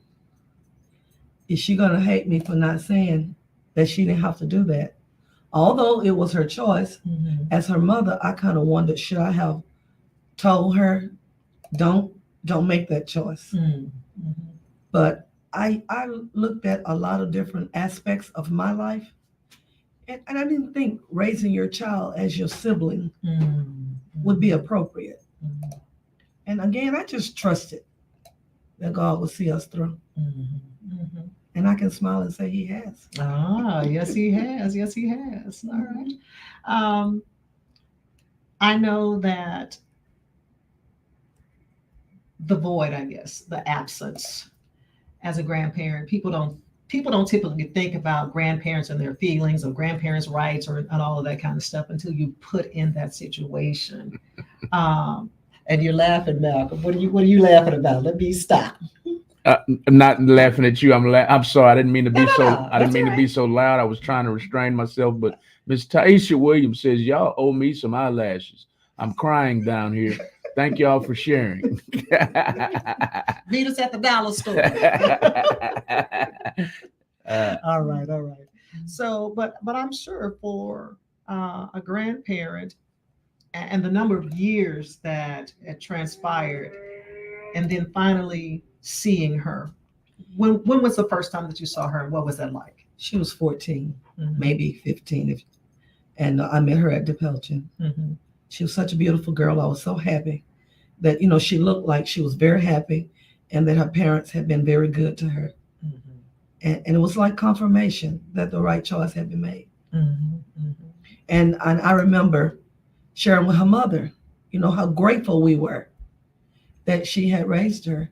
And she shared with us that she was worried that Monique would stray from her. And Danielle told her, and I also told her, you did what we couldn't do. You provided for Monique a stable home with a mother and a father who loved her. We could not ask for more. Whatever your wishes are, we will respect. That's awesome. There was something else I wanted to ask about the reunion, but was there ever a time where you had to sit with the other grandchildren and kind of explain this whole situation, or was that already done? There were no other grandchildren until later with Danielle. Yeah. Okay. Well, no, they never really asked a lot of questions. They already had started talking to Monique, and my grandson, Danny, was on a few minutes. He read what he said, and both of them, they just took to Monique and she to them very easily. So there weren't many questions. Okay, all right. Messages. Any messages for someone who is thinking about placing their child into adoption or thinking about adopting? What message do you have for them? If I had any message, I would say, because I am a person of faith, that if you are a person of faith, you talk to God about your decisions and He'll guide you. And so far, in my 72 years, I don't remember Him ever failing me. And so I would say, do your homework, do what you think is right in your situation, and your child is the parent, you are not. And so you have to support your child in whatever way you can and not judge them. Because I know that I've heard of cases where parents have forced their children to give their child up for adoption. Even if it's by choice, you're going to have some residual emotions. And I feel that those residual emotions caused Danielle to make many decisions that she may not have made had she not been wondering where her child was. And once her room burned and her pictures of Monique were destroyed. I just didn't think she would make it through that.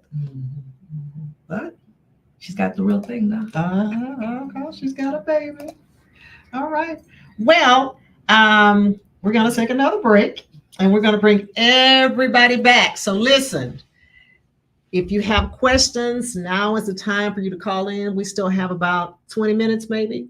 Mm-hmm. All right, so call in. We still have our Wisdom Walk yoga bag to give away. Okay, Wisdom Walk yoga bag to the next caller. And so we'll take a short break, bring everybody back. Questions? Okay.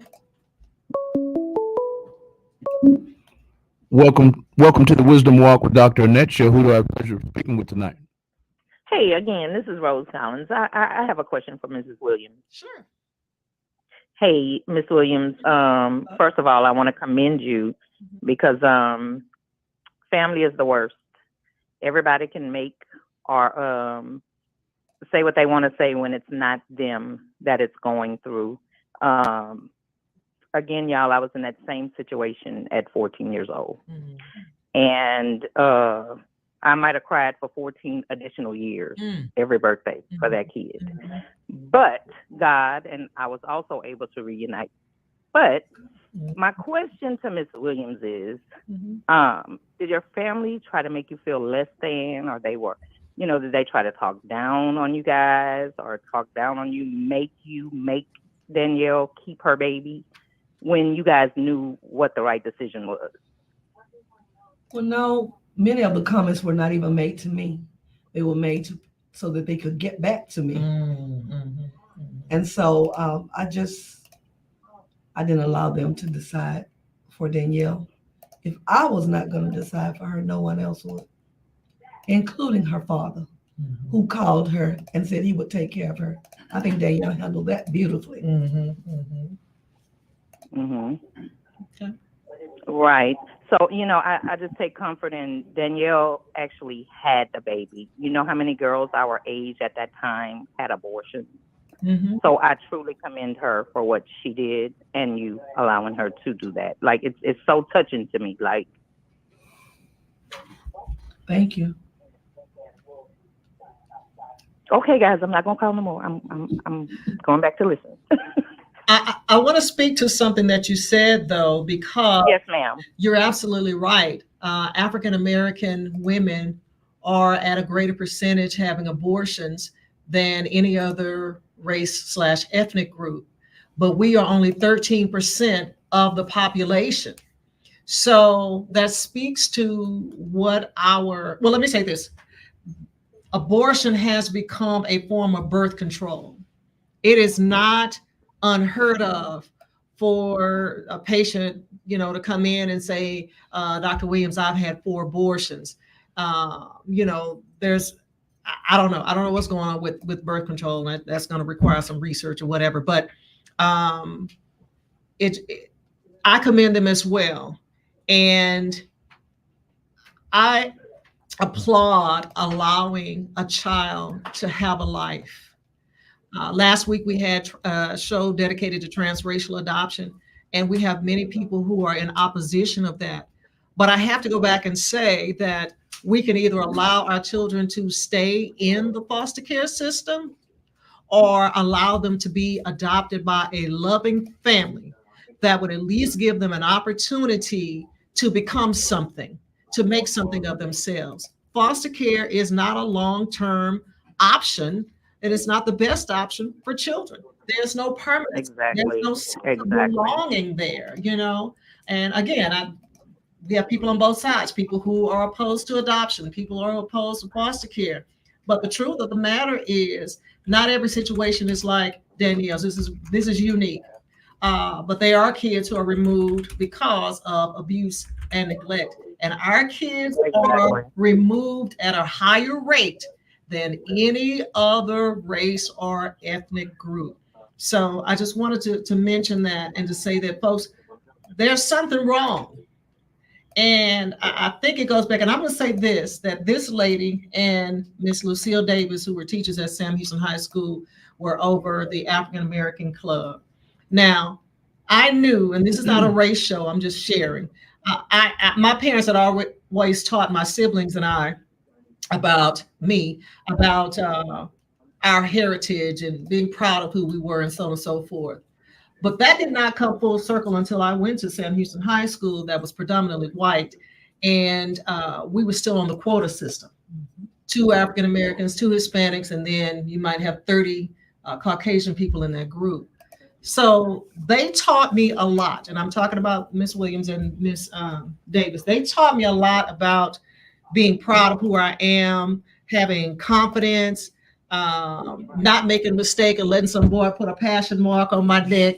This one, just naivety, a lot of things that could have gotten me into some serious trouble. So it Right. goes back to us as a people be caring about one another and not being selfish and taking that extra minute or two to talk to someone. It takes a village, definitely. Mistake. And that's what she did. She kept me from making a very serious mistake. And I will forever be grateful for you pulling my coattail that day to ask me about why I had that mark on my neck, which I had no business doing. Let's just tell the truth. So, but thank you, caller, for calling in. And again, we're going to take a break and bring everybody Absolutely. back. And we just hope that lives are touched because of this show. And again, if you're thinking about placing your child or children into adoption, don't let people talk you out of that if you know it is for the best. If you feel like they're going to get what they need by being in another situation. Because really, folks, we just don't have grandmas and grandpas who are just stepping up saying, I'll take them. That's just the truth. We That's definitely don't. That's statistics. So, all right. Thank you. But kudos to you, Miss Williams. Again, I salute you. All right. We'll be right back. We'll be right back, everybody, on the Wisdom Walk with Dr. Annette show. I'll put the information up on the screen. For those of you who are just now tuning in, this is all the information you need to know about this story, this wonderful story. I'm surprised I haven't broken down yet, y'all. But we'll be right back on the Wisdom Walk with Dr. Annette show, live on Real Talk 100 Radio. We'll be right back.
All right, everybody, welcome back to the Wisdom Walk.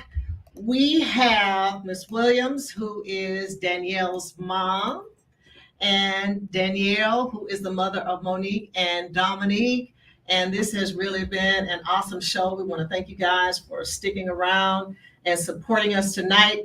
I would be remiss, though, if I did not mention next Friday's show, which is a show of wow, young age, you forget, right? But anyway, it is about planning for insurance, pre-planning funeral arrangements, estate planning, legacy planning. There it is legacy planning. Some things that we don't do very often. We live as if we will not die. And sometimes we leave our families in disarray. So we'll have an attorney here to talk more about that, and an attorney who will also speak to child custody and other civil matters. So be sure to tune in next Friday, 6:15, here on the Wisdom Walk. And then the Friday after Thanksgiving, we will be out of the studio and live at Logonitis Gym in Humble. So Mr. Logan, who's a former football player for the Seattle Seahawks, will be putting some people through some routines to help them survive the holidays, because that's when we go crazy with sweets and all of that stuff. So he is going to just have some folks in the gym to and have them doing some exercises and routines that he has created. So if you would like to be a studio audience member, you have to come dressed to exercise. And let me just tell you now, I'm going to tell you the truth. Don't come naked. Don't come with some see-through stuff on, because you will be turned away at the door. So you can come, email me, or you can send Malcolm a notice if you want to be a studio audience member that night. All right, ladies, thank you all for coming back. We're getting ready to wind down the show. Ms. Williams, you said you had something else you wanted to add about parents and adoption. Before, I did not speak to those parents who are choosing to adopt. The first thing I want to say is thank you. You know that you're helping yourself with a family, but you're also helping that family who has to lose their child. And to lose the child to someone who loves them, who will protect them and will take care of them, is what every family hopes. And so I just want to say thank you. You do an amazing job. You're not just helping yourself, you're helping others as well. And it happens every day.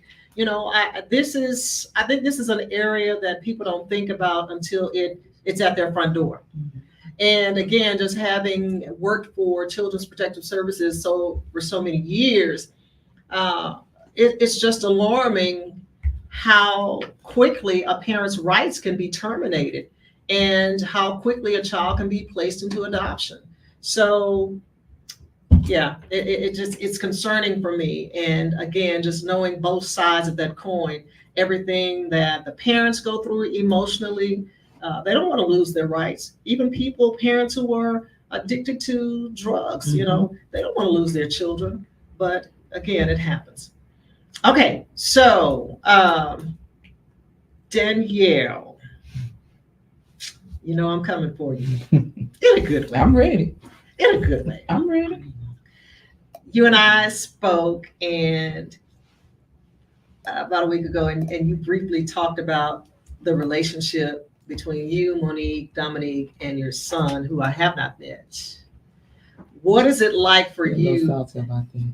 Okay. What is it like for you as a parent having all of your children? It's awesome. It's awesome. And I will say this, when Monique started coming around, because while they communicated, I said I had to wait till she was 18. So I did minimal communication.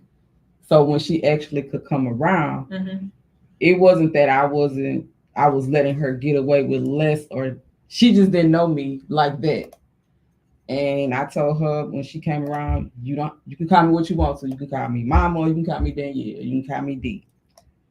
But it was a tug of war at first, because you let her get away with this, but you don't let me get away with that. Well, you just making a difference because she adopted it. And it was hard, but I got through it. I mean, eventually it wasn't an issue at all. Did you feel like you had to kind of tread lightly because she had not been in your life? Yes, I did, because she probably would have stopped talking to me because I'm harsh. I know it. I'm harsh. Blunt, but I didn't want to run her away. I didn't want her to feel like I'm here and this is how you treated me. So I did. I treated her a little sensitive, more sensitive than I did the others. At first. At first. At first. Now she did have that talk when she's like, look, I'm not gonna treat you no different than I treat my other two. I remember that. She did have that talk. She treated her like she ain't never go. Okay. And what were your thoughts about that, Monique? It was good. She was really, blunt at the beginning. I just had to get to know her. I didn't know how, her communication style or different things. So I had to learn it. Okay. And it's interesting that you bring that up, because that is a learning curve, trying to figure somebody out, trying to read them and not knowing what to ask, but just, so after that second encounter, I'm going to use this loosely. Was there like a magnetism? Like, I want more of that. I want more of that, the visitation. I want more of that family. And Yes. And what was that like? It was good. I actually, after my, the first Christmas after I was 18, I spent it with them. I had called my parents and I told them, I said, I talked to her, everything. They was like, well, enjoy your Christmas. I'm like, you gonna come the day before or after? You gonna come see me at least before or after Christmas. But she was like, I know this, this is a dream of yours. And so enjoy yourself, have a good time, so everyone would say hello. And we hope, and I had a great time. Mm-hmm, mm-hmm. And thick as thieves since then. And they could cook really good. Have a different upbringing with food. All right. But, good dog. Can I ask a quick question Sure. about the bluntness? Yeah. I'm a hip hop baby, so forgive the way I present it. But did you get your bluntness from your mama? Absolutely No. not. Not at all. And it's, I promise, it's not intentional, but I continuously make my mother cry. Okay. And it's so not intentional. I just don't even realize it. And my friends, my delivery is We tell very it bad. all the time. Right, but it's not, I don't know, it just comes out. It just comes out. Okay. Okay. All right. So Malcolm, since you did interject, Yes, ma'am. um, She's just trying to get tears out of me, y'all. no, I'm not. But Come you on, and I bring it talked on. earlier, and you were just sharing more of your story. Mhm. So, what are your thoughts when you hear this story in comparison to your own journey? It's something I envision every day. Mm. And here they come. Mhm. It's something I envision every day. I love my parents to death. Y'all can't see it, but the ladies can see it. My father passed away August of last year, and he's the one that adopted me, and he's been married twice. And the second wife that he married is my mom. We went through it. We went through it. We went through that. You ain't my mama stage. But now I love her to death. I would not dare ever say that ever again. Um, uh, and as I've listened to the ladies talk tonight, it is a concern of mine. Um, I'm sure my parents think about it. I'm sure my sister. We only have one other sister that he had with my second mom that I just mentioned. I'm not sure how they'll feel, but I'm sure they've thought about it. What if he finds his other people? It's always been in the back of my mind, but I've never taken it as serious as I do now. So when you told me this show was coming, I felt like I was going to use all of these tonight.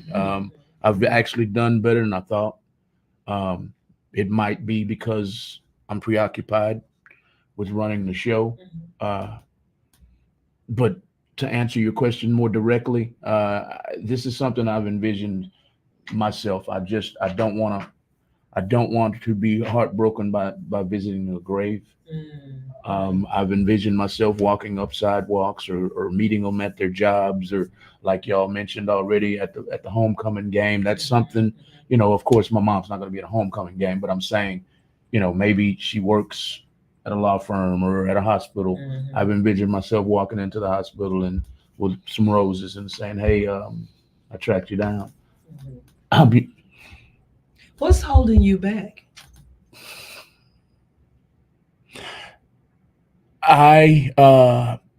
Up until now, I just want to say that I do a lot. We do a lot through our businesses, and I'm way busy. And I was told, now it might be an easier way, but I was told that I would have to drive to Austin for some kind of paperwork or something. I'm not sure, but that's what I was told. I'd have to drive to Austin if I wanted to track her down. I think DePelchin told me that. That's where I was adopted from. I think my memory's kind of foggy because it's been years Uh-huh. since I actively tried. It's been like 10 or 11 years Mhm. since I actively tried. Uh, but that was the main thing because if it was just, hey, pick up a phone and call, I'd have done that every day. But they said something about I'd have to get some paperwork from the government or something. I forgot. I'll get that information for you. There's a number you can call, and it is an adoption reunification that the one I spoke to last week. And I know that our agency has some adoption records, but I'm not sure how far back they go. And so we've been involved in that reunification process. So I'll get that for you and I can send it to you. That's great. Okay, thank you. Erica, Akaria, Ikara. Akira Mhm. is on here. She says Monique Tate can help you, Malcolm. Monique Tate can help you, Malcolm. I can't see all the words. Okay, Miss Go Getter Whitaker says, Brother Malcolm, you are in my prayers. That day is coming. Keep the faith, my brother. God bless you, Malcolm. Says Miss Linda. Thelma Coleman, Malcolm, I'm praying for you. Thank you, thank you. I don't want to take the shine off the ladies. It was a great show. We're winding down to the end. Did you have any more for me? We have what, 5 minutes left? Approximately 10 at the most. Okay, all right. 5 I to couldn't 10 see at the the time most. up there. Okay, all right. No, just I just want you to be encouraged, and I'll do what I can do on my end, and I will get that information from you for you tomorrow, and send it to you, and I'll help you in that journey, because I know it's important. I have a brother who is adopted. My parents adopted him when he was 3, and I asked him recently, do you want to find your birth mom? And he is so fearful. He is coming with every excuse not to take that journey. And he recently told me and my sister that he was a twin. And so he and his brother were separated at birth. Wow. Yeah. So we don't know where the other brother is. And then, like I said, my parents adopted him when he was 3. But I can tell, just his things that he does and things that he says, that void has been eating at him. But I think he feels like, if I do this, because we were at the place and I said, all you have to do is sign the paperwork and I'll get your records. Matter of fact, I contract with the agency that he was adopted through, and he wouldn't sign. What? He's not He ready. wouldn't sign. No, he's not ready. I'd sign 100 times. I've been waiting. I didn't think it was possible at first because I was a kid, but now since I've been an adult, I'm like, yeah, it's way possible. But I have a long history. We won't discuss it tonight, but that kept me from doing it also. But I've been actively, well, I can't say actively. I started about 10 or 11 years ago. I started actively trying to, see, okay, how am I going to get to Austin to do this? When am I going to have the time? This, that, and other. And then finally, I was like, okay, until I get the time where I can just say, you know what? And I have had it. I've had it. I've had a day or two off here and there, but other, vacation comes up. I prioritize that vacation because this is all we do is work. Yeah. So at some point, with the good doctor's help, I'll take that time and say, you know what? I'm going to take 2 or 3 days off and go where I need to go to find my parents and my family. And I want to say this too, Malcolm, as I mentioned earlier, there has to be some pre-work, some preparedness, because there's a possibility that she may not be living. Right. But at least, Closure. you have some closure. Right. And there may be siblings out there that you don't know you have. So that's still that connection. I feel like there is because, and I don't mean to take up too much time, but I feel like there is because I've had people run me down in the mall, calling me somebody else.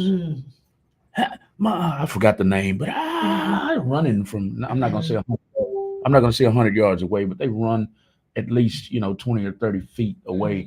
Man, I ain't seen you in forever. And one of the guys, I was just like, oh yeah. And in my head, I'm going, who is this? And another guy and a woman, it was his girlfriend. They were together. Both of them knew me. Wow. And I'm going, I'm sorry, y'all. My name is Malcolm. It's not Martin or Larry or whoever you just called me. So I feel like was that you, a twin? Yeah. You yeah, mentioned yeah. the twin. I feel like I might have a twin because Yeah. the way they describe it, I'm a spitting image of somebody. Yeah. So yeah. And from what we know about my brother's story is that his mom was really young too. She was about 13 or 14. And I think that they were products of incest. Mm. So yeah, so this isn't anything new. Yeah, but anyway. All right, so I think we have about 3 minutes left. Any final words? Ms. Williams, we'll start with you.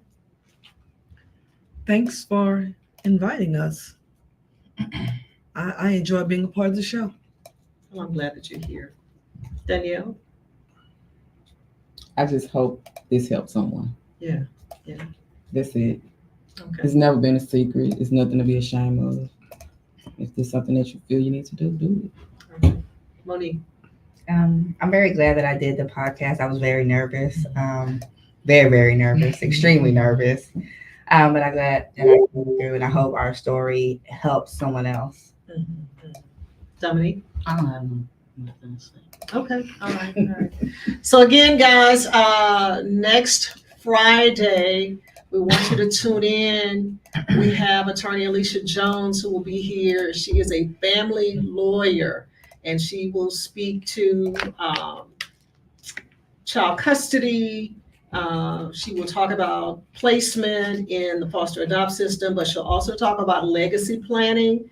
And we have Winifred Frazier, who is a financial consultant, and he will be here to talk about how to make your money grow, and also preparing for, your demise. Again, we're all gonna go that way, and we don't want to, as the ladies coming behind us talk about quite often about have fish fries and GoFundMe to pay for funeral arrangements. I was talking to someone the other day, and she went to I think Brookside or whatever, and she said they told her it was $22,000 to have a funeral and to put her down in the ground. Yeah. Well, we as African Americans, we don't typically go that route, but cremation is a whole lot cheaper than putting somebody in the ground for $22,000. And then the Friday after that, we will be at Logonitis Gym in Humble. And so if you're interested in becoming or being a studio audience member, let us know. We would love to have you. A shout out to my daughter, Asia Williams, made in Asia. She is the one that keeps the hair on flick. Asia Williams, made in Asia. Whatever, flick, whatever. You know what I'm saying, okay? We excommunicated you from the dinner tonight, okay? You're done. I'm glad y'all laughed first because I was holding it in. Lois Avery, Paparazzi Jewelry, who provides the jewelry that I wear every week. Thank you. Reach out to her. I think Malcolm might have her information somewhere, and I don't have the number right now, but it's Lois Betty Avery, Paparazzi Jewelry. If you go out on Google and type that in, you can find her. She's still running her If You Sign Up, You Will Get a Free Piece of Jewelry from her. So if you register, and if you want more information, again, hit us here at the station and we'll send it to you. And Carmelita Allen, Mary Kay, we didn't give a chance to give away our Mary Kay gift bag tonight, but we will the next show, God willing.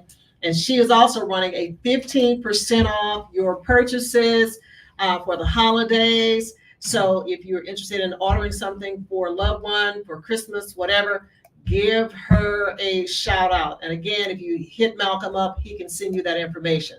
So again, Made in Asia, who does the wigs. We have Carmelita Allen with Mary Kay and Betty Avery with Paparazzi Jewelry. And I think that is all, Mr. Malcolm. Monique. Oh yeah, Monique. Oh yeah, so Amazing Paws. The 3 parent companies under it is YorkiesofHouston.com, PresidentialFrenchies.com, and PresidentialCaneCorsos.com. We breed quality dogs, and we have dogs available. So visit our website, our Facebook, our Instagram. Okay. And that's something for folks to know, especially people who are needing the what do you call it? Emotional support. Yeah, emotional support. We dogs. do offer services for that as well too. Oh, wow. Yes. Okay. Well, yeah, we'll get together and because I have some clients who need emotional support dogs. We have those dogs. All right. Wonderful. And last but not least, guys, Williams Counseling and Play Therapy, located at 2500 East TC Jester Boulevard. We're still running our 2-for special. So instead of buying stuff that people don't necessarily need, you can invest in their mental health. So you get 2 sessions for the price of 1. Thank you very much, Malcolm, for putting that up. All right, so I think that does it for me. Now I'll turn it over to you, Mr. Malcolm. Thank you, ma'am. Thank you. She's got me dizzy in here, y'all. With coming in here like Santa Claus every week, but I do my best. Yeah, you do. I do my best. Make sure you go to her website, the doctor's website. I'll put on the screen right now. She sponsors her very own show. That is her information. That is her business. Williams Counseling and Play Therapy. Several of the gifts that she gave away tonight, or a couple of the gifts she gave away tonight, were from herself. $150 value she gave away already on air, and she's giving away daily. This one's daily, correct? Yeah, that's all the time. This one's daily. Buy one, get one free admission, y'all. Y'all, did I say that wrong? Yeah, that's only for cash paying clients. It's not for insurance because I can't manipulate insurance. So it's for those who are paying cash. Cash only, y'all. Yeah. Go and look up Williams Counseling and Play Therapy. That's her phone number right there on the screen, 832-273-9513. Tell them before we close tonight, what kind of counseling do you do? I do just general counseling for adults and children. I specialize in CBT, which is cognitive behavioral therapy, but I'm also a registered play therapist and a certified autism specialist. Oh, and I don't want to forget the games. So I've been working on these foster adopt games for over a year, and we're finally in a place where the games are available for purchase, and the games are designed to help build communication or encourage communication between foster adopt children and their parents, posing some very tough questions that maybe children and parents wouldn't necessarily ask. So the card game, Unpack That Stuff, is available through the Game Crafter. And we also have the faith-based games, which are Unpack That Stuff. And you see one of the faith-based, that is the purple one is the foster adopt game. And then the green and red are the faith-based games. And we have more games that are coming out to help with different areas of mental health. So just stay around, support us. We're hoping to take this to the next level because we want to do it big. Unpack that stuff. Frustration, sin, sadness, anger. Unpack that stuff. How did you get that name? Unpack that stuff. Because we carry a lot of things in our mind that we just keep packing and compressing, and we cannot be self-actualized until we free ourselves of the things that cause us to be depressed and anxious and so on and so forth. Unpack that stuff. Fornication, unpack it. Peer pressure, unpack it. Depression and vaping. Y'all go to Unpack That Stuff, faith-based games, and Unpack That Stuff, foster care and adoption. To learn more about these games and how to purchase them, email Dr. Annette at stalkdevelopmentgroup@gmail.com. Stalkdevelopmentgroup@gmail.com. There it is on the bottom of the screen, y'all. We've come to the end of the show, but it's been a great show. Before I get out of here, I want to give the entire panel a round of applause.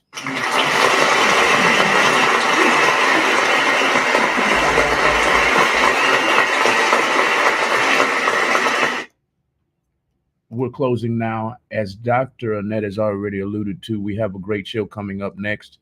It is going to be on the screen in just a minute. It's called Let's Talk Coverage Over Cocktails, y'all. So if you have a favorite wine, if you have some cognac, you men, this show is for you as well. Put it in the fridge right quick, or the freezer, or get you some on the rocks and sit down with us and have a good time with these ladies. We don't want you drunk now. We just want you to cheer up with us. Cheer up with us and clink some glasses, because we're going to teach you how to become your own bank. We're going to teach you how to protect your family, as Doctor mentioned a few minutes ago. In case of an untimely demise of your family member, these ladies want to get your life insurance in check so that you can protect yourself and you don't have to get on Facebook, y'all, with that GoFundMe stuff.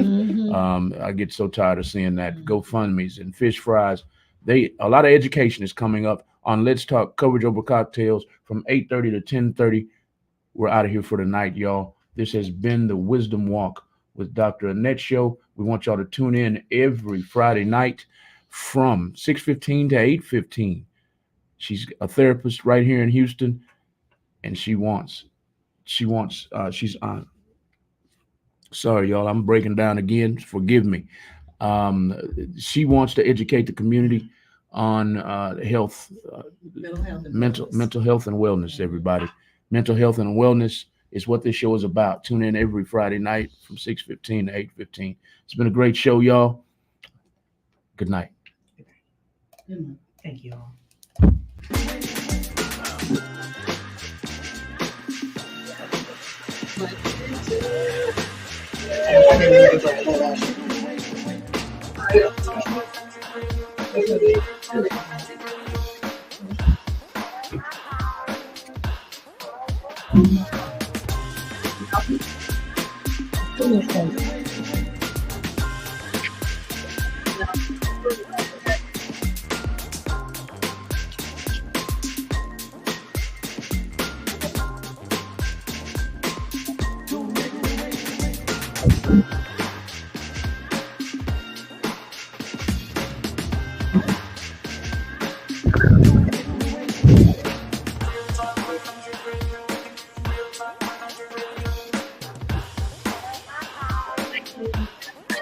Thank you.